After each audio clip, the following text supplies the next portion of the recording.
ప్రాణాయామం అనే ఒక ప్రాక్టీస్ ఉంది. అందులో మీరు అనులోమ విలోమ విన్నారా?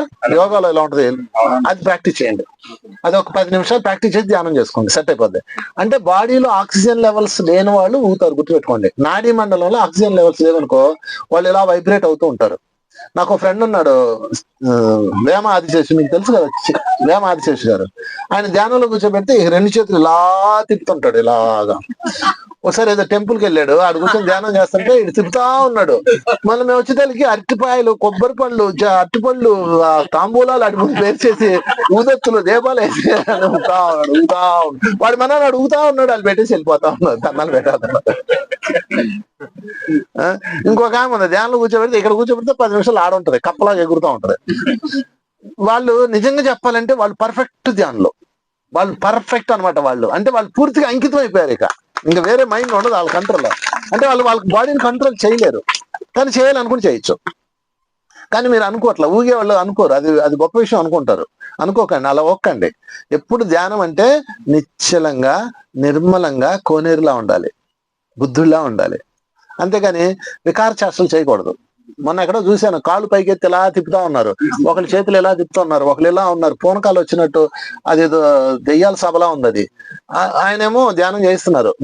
అంటే అక్కడ ఎనర్జీ ఎక్కువ ఉండడం వల్ల ఊగుతున్నారా అన్నది కాదు, వాళ్ళ నాడీ మండలం అలా ఉంటుంది, సున్నితంగా ఉంటుంది అనమాట. తప్పు కాదు, కానీ అవసరం లేదు. ఏ ఓగ మాకు అంటే నువ్వు ఆగుద్ది, నువ్వు అనట్లేదు, అది ప్రాబ్లం. నువ్వు ఊగడం గొప్ప అనుకున్నావు. అందుకని బిఫోర్ ఏం చేయాలంటే మీరు అనిపిస్తుంది కదా, ఏం ఎనర్జీ నీకు ఈరోజు, ఏం ఎనర్జీ, ఏం ఊగిపోయాడు అంటారు కదా. ఇదంతా శరీరంలో నాడీ మండలంలో జరిగే మార్పులే తప్ప పెద్ద గొప్ప విషయం కాదు. అయితే దీన్ని ఖచ్చితంగా పోగొట్టుకోవాలి. ఏం చేయాలి అంటే ధ్యానానికి ముందు ప్రాణాయామం చేసాయి, అనులోమ విలోమ ఒకటి కానీ, లేకపోతే అంతర్ముఖ ప్రాణాయాలు కానీ, ఏదో ఒకటి ప్రాణాయామాలు చేసి నువ్వు ధ్యానం చేయి, నీకు సెట్ అయిపోతుంది. అంటే ప్రాణాయామం చేసినప్పుడు ఏమవుతుందంటే వెన్నుపూసలో, నాడీ మండలంలో ఆక్సిజన్ లెవెల్ సెట్ అయిపోతాయి. మీరు పీలుస్తారు కదా, శ్వాసని కుంభిస్తారు కాబట్టి అది సెట్. దాని తర్వాత ధ్యానం చేయి, ఒక 10 నిమిషాలు చేయి, ఆ తర్వాత సెట్ అయిపోద్ది. ఇది రోజు చేస్తే కొన్నాళ్ళు సెట్ అయిపోద్ది. ఓకే, సో ప్రాణాయామం అర్థమైంది కదా, ప్రత్యాహారం అర్థమైంది కదా. ప్రత్యాహారం తర్వాత దారణలో మనకి శబ్దాలు వినిపిస్తుంటాయి. మీకు ఇక అన్ని వదిలేస్తారు, ఇక అవి గమనిస్తుంటారు. ఎవరో నీ వెనక నడుస్తున్నట్టు ఉంటది, గుసగుస శబ్దాలు వినపడుతుంది, ఒకసారి ఒళ్ళు జల్లు అంటుంటది, తర్వాత నువ్వు పైన ఎక్కడో ఉన్నట్టు ఉంటది. ఇవన్నీ జరుగుతాయి. తర్వాత రంగురంగుల కలర్స్, టన్నల్స్ ఇలా తిరుగుతూ ఉంటాయి. ఇవన్నీ వస్తాయి. ఇది 4వ దశ. ఓకే, ఈ దశ వచ్చిన వాళ్ళు చేతులు ఎత్తండి. కలర్స్ కనపడ్డ వాళ్ళు, వైబ్రేట్ అవుతున్న వాళ్ళు. నీది 4వ దశ, ఈ అబ్బాయిది కూడా 4వ దశ, వైబ్రేట్ అయ్యే వాళ్ళది కూడా 4వ దశ. సరే, 5వ దశకి వెళ్ళిపోదాం. 5వ దశ ఏంటి? ధ్యానం. అసలైంది ఇది. ఇక్కడ వస్తారు మీరు ధ్యానానికి. ధ్యానం అంటే ఏంటి? ది ప్లస్ యానం అంటే సూక్ష్మ శరీరంతో బయటకు వచ్చేస్తారు. ఎందుకు బయటకు వచ్చారు? బండి ఛార్జ్ అయింది, ఫుల్ యాక్టివ్గా ఉంది, బండి దూకుతుంది బయటికి. ఓకే, మొన్నటి దాకా బండి సప్పుగా ఉంది, ఛార్జింగ్ లేదు, బండి డౌన్ అయిపోయింది, అలాగ ఉందన్నమాట. ఎప్పుడైతే కాస్మిక్ ఎనర్జీ ఇచ్చావో, నువ్వు ప్రత్యాహారం చేసి దానికి శక్తిని ఇచ్చావో, అది బయటకు వచ్చేస్తుంది. ఇక బయటికి రాగానే ఏం జరుగుతుంది? ఎక్కడికెక్కడ వెళ్తుంది, దాని ఇష్టం. సూక్ష్మ శరీరం దానికి అనేక అనుభవాలు, అనేక లోకాలు వెళ్తుంది, అనేక ఊర్లు వెళ్తుంది, అన్ని చూస్తాయి. సూక్ష్మ శరీర యానం అంటే ప్రయాణం అనమాట. అదే సూక్ష్మయానం చేస్తూ ఉంటుంది. వాటర్లో ఇలా వెళ్ళిపోతున్నట్టు వస్తుంది, స్కైలో వెళ్తున్నట్టు వస్తుంది, రకరకాల నక్షత్ర మండలం తిరుగుతుంది, అన్ని అయిపోతాయి. ఇంకా అన్ని లోకాలు చూస్తుంది, అన్ని దేవుళ్ళని చూస్తుంది, అన్ని పై నుంచి కింద నుంచి పై దిగి అన్నెన్నో చూస్తుంది ధ్యానంలో. ఓకే, ఇవన్నీ అయిపోతాయి. ఇవన్నీ అద్భుతమైన అనుభవాలు, అవన్నీ అనుభవాలు రాసుకోవాలి. అవన్నీ అనుభవాలు. ఓహో, ఎన్ని అద్భుతాలు ఉన్నాయి ఆ లోకంలో, ఇన్నున్నాయా? మా ఇల్లే గొప్ప ఇల్లు అనుకుంటున్నా, మా ఊరే గొప్ప ఊరు అనుకుంటున్నా, ఇన్నున్నాయా అని కళ్ళు తేలేస్తారు మీరు. అర్థమైపోద్ది, అమ్మ ఎంత సృష్టి ఉందా అసలు అని మీకు గొప్ప క్లారిటీ వస్తుంది. మోహం అనేది రిలీజ్ అవుతుంది. ఓకే, అది కూడా అయిపోతుంది.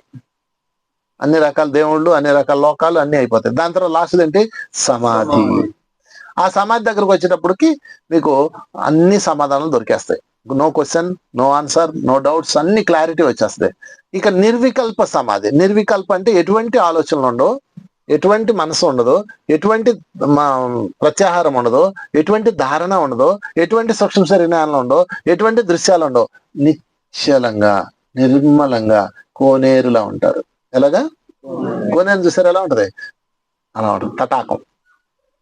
అన్నమయ్య ఏమన్నాడు శ్రీవారిని? కొండలలో నెలకొన్న కోనేటి రాయుడు అన్నాడు. కోనేరు అంటే నిశ్చలమైన, దాని పేరు సమాధి.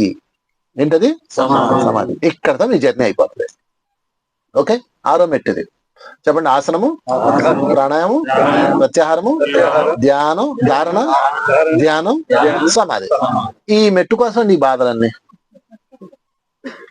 మీరు అసలు ఎందుకు వచ్చారు అనుకున్నావు? దీనికోసమే. ఇదిగో ఈ ఆసనాలు వేసి లేకపోతే ఇంకోటి కదా. ఇక్కడ ఏం జరుగుతుందో చెప్తా. అసలైన కథ ఇక్కడ ఉంది. ఫైనల్ ఎక్కడికి వచ్చాం? సమాధి. సమాధి అంటే నిశ్చలమైన, నిర్వికల్పమైన స్థితి. ఓకే, అక్కడ అది ఆల్రెడీ మీరు ప్రతిరోజు ధ్యానం చేసినప్పుడు కలుస్తుంది. ఇది ఒకరోజు ధ్యానంలోనే వచ్చేస్తుంది. ఒక్కోసారి కూర్చోగానే ఆలోచనలు వస్తాయి. తర్వాత నెమ్మదిగా ఒళ్ళు శ్వాసను గమనిస్తూ కూర్చోగా మత్తుగా ఉంటది.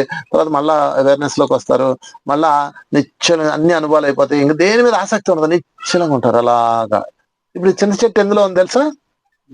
సమాధిలో ఉంది. సమస్త ప్రకృతి సమాధిలో ఉంటది. దానికి సంబంధం లేదు. నువ్వు ఎవడో దానికి అనవసరం. నిశ్చలంగా, నిర్మలంగా ఉంటది. నిశ్చలంగా. హరహర మహాదేవుని చూసారా? సీరియల్ చూసారా? అందులో శివుడు ఉంటాడు. శివుడు ఎలా ఉంటాడు? నిశ్చలంగా ఉంటాడు. ఎవడో వస్తాడు, మహాదేవ, హరహర మహాదేవ, ఆ దేవ, ఈ దేవను వంతోడు ఎంతోడు అని పొగుడతాడు. వాడిని ఇలా చూస్తాడు. చిన్న చిరునవ్వు మళ్ళా కళ్ళు మూసేసుకుంటాడు. ఓ నన్ను పొగిడాడని ఎగరడం. ఓకే, ఇంకోటి వస్తాడు, ఇంకో రాక్షసు ఎవడో వస్తాడు. వాడు వచ్చి బండపూలు తిడతాడు. నువ్వు అలా చేస్తావు, ఎలా చేస్తావు, అది ఇదని తిడతాడు. ఆయన కూడా ఎలా చూస్తాడు, మళ్ళీ కళ్ళు మూసేసుకుంటాడు. అంతే, అదే సమాధి. సమాధి అంటే నిశ్చలమైన స్థితి. ఇది ఎక్కడ నేర్చుకుంటాము? 6వ మెట్లో నేర్చుకుంటాం. ఈ 6వ మెట్లోకి వచ్చేటప్పుడు మీరు కళ్ళు మూసి కూర్చుంటారు. ఆలోచనలు ఉండవు, నిద్ర ఉండదు, లేకపోతే దేని మీద రంది ఉండదు. ఆ లోకాలు చూడాలి, ఈ లోకాలు చూడాలి అలా టెన్షన్ ఉండదు, ఇంటెన్షన్ ఉండదు, ఊగడాలు ఉండదు, ఏమి ఉండవండి. ఇది ఒక సెకండ్ ప్రాక్టీస్. చాలా మందికి ఒక సెకండ్ అలా ఒక నిశ్చలం, మళ్ళీ మామూలుగా మనం స్టార్ట్ అయిపోతుంటది మధ్యలో. ఓకే, సో 6వ మెట్టుకు వచ్చారు కదా. ఇప్పుడు ఈ 6వ మెట్లో ఉన్నప్పుడు ఏం జరుగుతుందంటే దాన్ని రికార్డ్ చేసుకోవాలి. మీరు ఫ్లాష్ కొట్టుకోవాలి. అంటే 6వ మెట్టు అందరికీ అనుభవే. నాకు తెలిసి ఎవరైతే ధ్యానం చేస్తారో, మీ అందరూ ధ్యానంలే కదా. కొత్త వాళ్ళు ఎవరు ఉన్నారో చేతండి. కొత్త వాళ్ళు, ఇవాళ వచ్చిన వాళ్ళు 1, 2. మీరు కొత్త వాళ్ళు, నేను పాత వాళ్ళే కదా. ఓకే అండి, ఇది అందరికీ అనుభవం. ఇది ఆ నిశ్చలంగా అంటారు కదా, అది గుర్తుపెట్టుకోవాలి, అది రికార్డ్ చేసుకోవాలి. ఇప్పుడు మీరు అందరూ ధ్యానంలో కూర్చున్నారు కదా, ఇందాక మనసు పని చేస్తా ఉంది, ఆలోచిస్తుంది, ఏదేదో అయిపోయింది కదా. 1 సెకండ్ నిశ్చలమైన స్థితి పొందారు కదా. 1 సెకండ్ అనుకున్నా పోనీ, ఆ 1 సెకండ్ పేరే సమాధి. ఇది ఎలా ఉంటుంది తెలుసా? గాలిలో దీపం ఉంటది కదా, ఇలా ఇలా ఇలా ఇలా ఊగుతూ ఎప్పుడైనా దీపం ఉంటూ ఒక 4 సెకండ్ ఉంటుందండి, ఇలా ఉండిపోద్ది, మళ్ళీ ఊగుతుంది.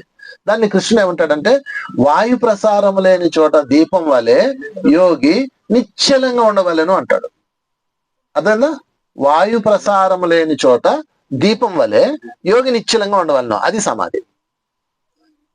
రెపరెపలు ఆడకూడదు, నిశ్చలంగా ఉండాలి. ఓకే, ఇప్పుడు సమాధి అయిపోయింది కదా, అయిపోయింది. 6వ మెట్టు అయిపోయింది కదా. నెక్స్ట్ ఏంటి? కళ్ళు తెరవాలి. కళ్ళు తెరిచిన తర్వాత ఇంటికి వెళ్ళాలి కదా.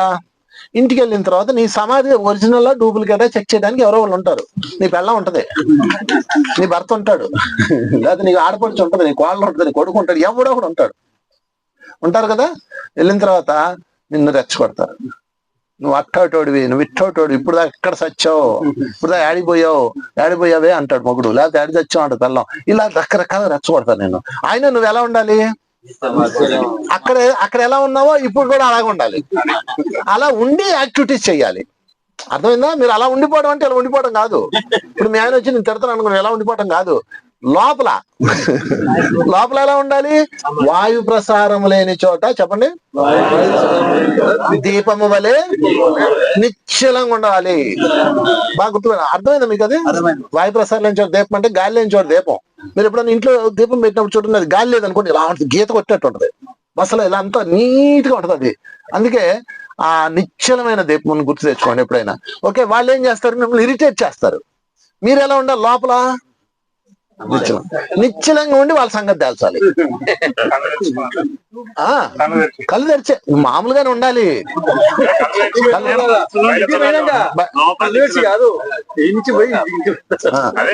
అని ఆయన చెప్పింది కరెక్టే. కళ్ళు తెరిచి, ఇప్పుడు మీరు ఇంటికి వెళ్ళారు, ఇక్కడ ధ్యానం చేశారు, ఆ నిశ్చలమైన స్థితి అర్థమైంది కదా. ఇంటికి వెళ్ళారు, ఇంటికి వెళ్ళగానే ఎవరో ఒకరు మీరు రెచ్చగొడతారు, మీ ఆఫీస్ లోనో జాబ్ లోనో లేకపోతే ఇంకోటి ఏదో మాట అంటారు. అనగానే మీరు ఎలా ఉండాలి? నిశ్చలంగా ఉండి యుద్ధం చేయాలి. నిశ్చలంగా ఉండి ఏం చేయాలి? అది చేయాలి. చాలా మంది ఏం చెప్తారు, నిశ్చలంగా ఉండిపో, మౌనంగా ఉండిపో, మాట్లాడుకుంటారు. కాదు, నువ్వు మౌనంగా ఉండి కుదరదు.